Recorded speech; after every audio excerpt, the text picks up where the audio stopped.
showbiz, it's dance. We're all dancers now. Yeah. No, it's funny. It is a lovely little bubble, a world unlike any I've known before. We're recording now, aren't we? Yes, we are. Don't worry. It's all fine. Nothing's going to go wrong. Your reputation is not going to fall apart. It's kind of weird, though. I just find, it's not the first time I've come to Elstree, but it is. I feel a little bit of me getting a bit depressed when I come up here. And I don't know whether because of the sort of general environment, or the fact that it's not as magical as it looks on screen, or I think it's actually. That when I see it on screen, I think, oh, everything's okay. Yes, exactly. The world is a wonderful, sparkly place, and then you get here, and actually, there's quite a lot of vans and cables, and the lights aren't on. Yeah. You just get used to that. Yeah. Well, it is fascinating though. So just from a nerdy sort of TV production point of view, it is fantastic to see what they do create from, as you say, a rather drafty lot on a North London light industrial estate, you know. Don't like the precision. And you know, because the production values are immensely high, and the craftsmanship of the props and the costumes and the lighting is, it's greater by far than anything I've ever seen, and I've worked on some pretty high-end shows. You know, the Proms is the most marvellous production with an awful lot of skill and talent in it too. But here, this is just on such a huge scale because it's a big primetime show, and there's nothing else like it really. And so I think that's one of the things I get a lot of joy out of is watching, as I say, like the props guys making a boat which will be in shot for 10 seconds, you know. But is amazing in its detail and I think I really appreciate that. Actually. Yeah. When like you say, it's like on the borders of wastage. It's not wastage at all. It's just sheer indulgence. But it's quality though, you know, and actually it does make a difference. That is what makes us sitting at home kind of go, oh, everything's all right in the world, because look, doesn't it all look gorgeous? And it wouldn't look gorgeous if people cut corners constantly and didn't research the right makeup for the era of the song, because that's the other level of research, the costume, makeup, and hair. You know, they really go into a lot of detail to make sure that although you're only on for a minute and a half dancing, that song has got the right costume, has got the right amount of beading, has got the, you know, and it's historically accurate, and it's extraordinary actually. I'm thinking of the word nerdy. I don't know why. Just because you talk about beading and, yes, and makeup. Yes. Not that that's something that I'd ever considered before. The thing that really surprises me, because I've not watched this until this year. Okay. And the reason I've watched this the reason I hadn't watched it before is because my partner Simon refused to watch it and claimed that he wouldn't like it. Right. And I thought that was a bit judgmental on his part. And then he said, or rather I said, you know, Katie Derham's taking part. He went, oh, well then we ought to watch it. Oh, Hooray! John, oh bless you. And then within about 2 dances he got completely hooked. Yeah. He won't like me telling you that, but I don't really care. The thing that really surprises me watching it though is that actually you are on, it's a bit of a tough gig. You're on for a minute and a half doing something that you wouldn't naturally do. Yeah. And then you have to stand in front of judges and let them flay you. Yes. Yeah. And it's live, so actually you have to remain. You might be dying inside, screaming. Yes. And then you have to go off elsewhere and do another live thing. Be jolly and yeah. Do you know what? As I think it is. I don't think it came as any massive surprise. The nuts and bolts and the structure of the program was something that we were familiar with before you sign up. I mean, you know what to expect. You know it's a big entertainment show. Yes, it's about the dancing, but it's also about the fun and the games and the audience and and the judges being sort of pantomime villains occasionally, or being your best friends another week. So you're rationally prepared for it, but it does come as a bit of an emotional shock when you're in the midst of it at first. And I mean that in a good way as well as a bad way, because there's the heightened reality of it all is quite overwhelming. So you're super giddy and excited when things go well. Or just when we were launching the show and we were all together for the first time and you're in the studio and there's pyros and there's glitter cannons. That doesn't happen in the Proms, does it? No, it doesn't really. No. Should. No, I think I may suggest. No. All right, Derham, be serious. And you kind of go, I'm in a fantasy land of glitter and showbiz and music and laughter and everything's gorgeous and fluffy and wonderful and sparkly. That's great, but weird.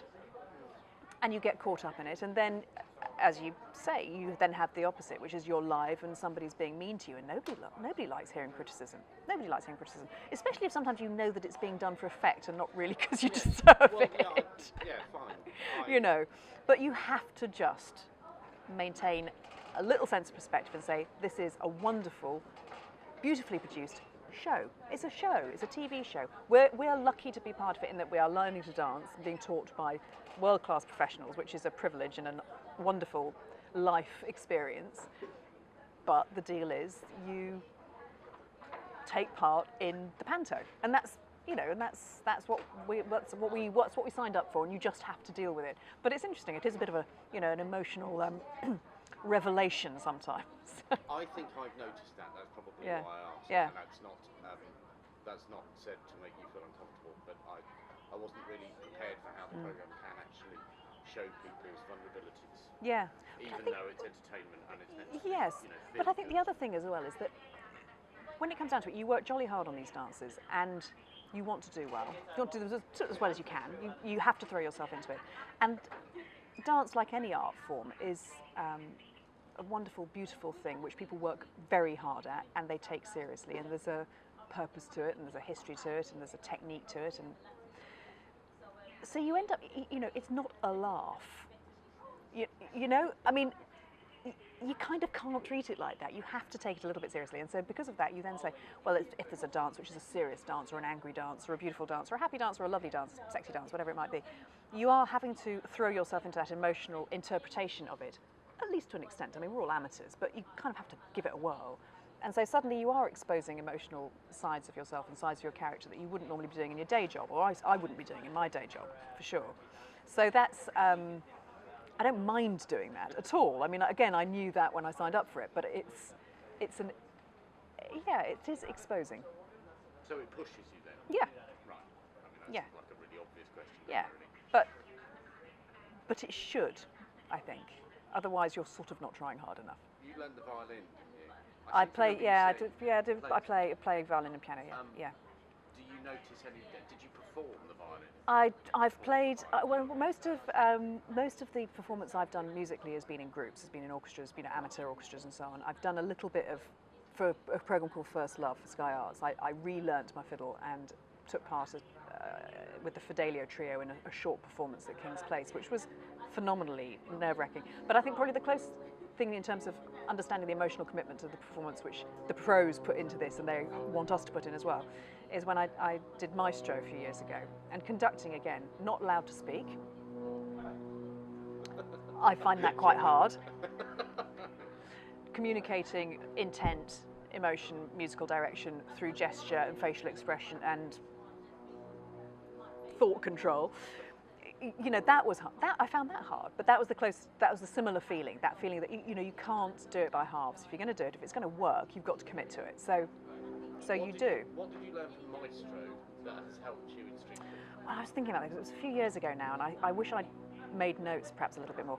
It's definitely the commitment and the realising that everybody around you is taking it seriously, so you can't just breeze in and go, oh, well, I'm just doing it for a couple of weeks, and I'll just have a bit of a giggle.